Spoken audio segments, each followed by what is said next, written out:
This is Ireland. This is also Ireland, but it's in Britain. Why?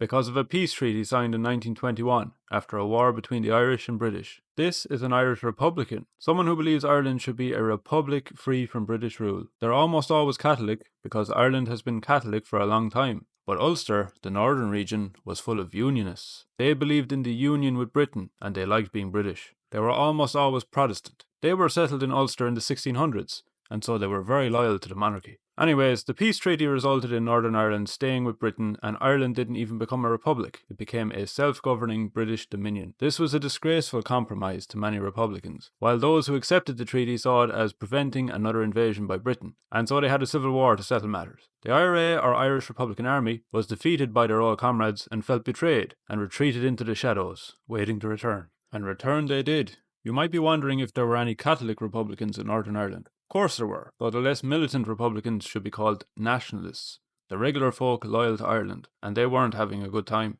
They were second-class citizens in many ways, technically because they were Catholic. But here's a common misconception about the Troubles. It wasn't a religious war. People use the term sectarian, meaning two groups of the same religion fighting, but they weren't fighting because of religion. They fought because of their views on the fate of Northern Ireland. As we learned earlier, Catholics were 99% of the time loyal to Ireland. Protestants were 99% of the time loyal to Britain. Protestants held positions of power in Northern Ireland and they wanted it to remain British, so they made sure Catholics didn't get priority when it came to jobs and housing, and certainly not in government. Not because they liked Mary, Mother of Jesus, but because their political views were obviously a threat to the British status quo. Catholics didn't like being discriminated against, and so they marched for civil rights in August 1968. Unionists didn't like that Catholics didn't like being discriminated against, so the Royal Irish Constabulary, the police force, battered them. This continued into 1969, when in August again, a march in Derry resulted in violence and riots. This was the IRA's comeback. They actually split into two rival factions, but the Provisional IRA decided to act as a defender of Catholic communities. Northern Ireland was becoming chaotic, and order was breaking down. Entire communities were being patrolled by paramilitaries and no-go zones were set up.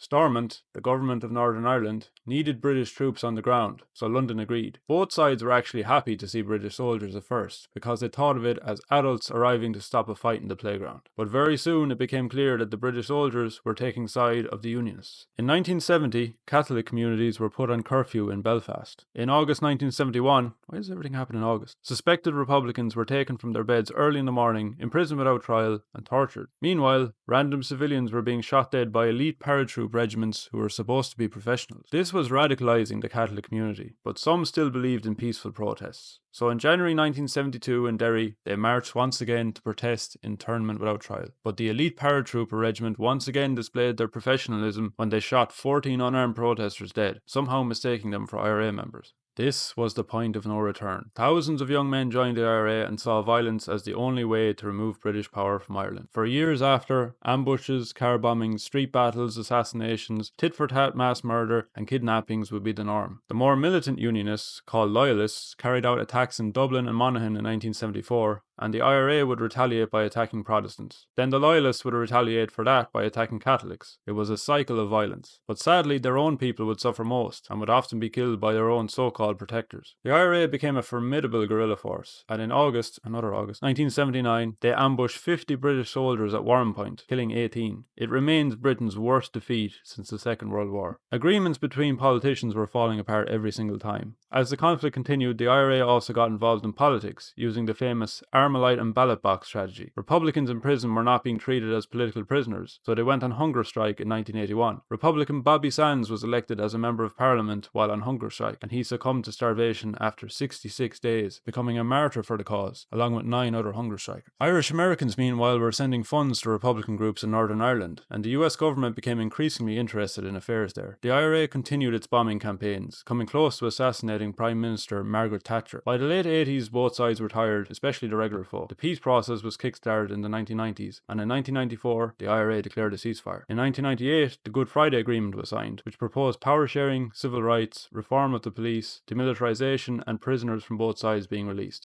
the nightmare was over. Except it wasn't. A splinter group of the IRA who wanted to keep fighting until the entire North was liberated detonated a car bomb in Omagh in August 1998, which killed 29 civilians. But they claimed it wasn't meant to kill anyone, just to scare everyone and let them know it wasn't over. But for them, it absolutely was over. Any hope of support was gone, and so the IRA faction also declared a ceasefire. 30 years, 3,500 deaths, 50% of them civilians, and over 50,000 casualties. For many people, it was just yesterday that they lost loved ones, and cities like Derry and Belfast are covered in murals and dotted with walls that give you a real sense of the pain of that era. While there is still division, today things are a lot better. Young people realise that their government hates them all equally.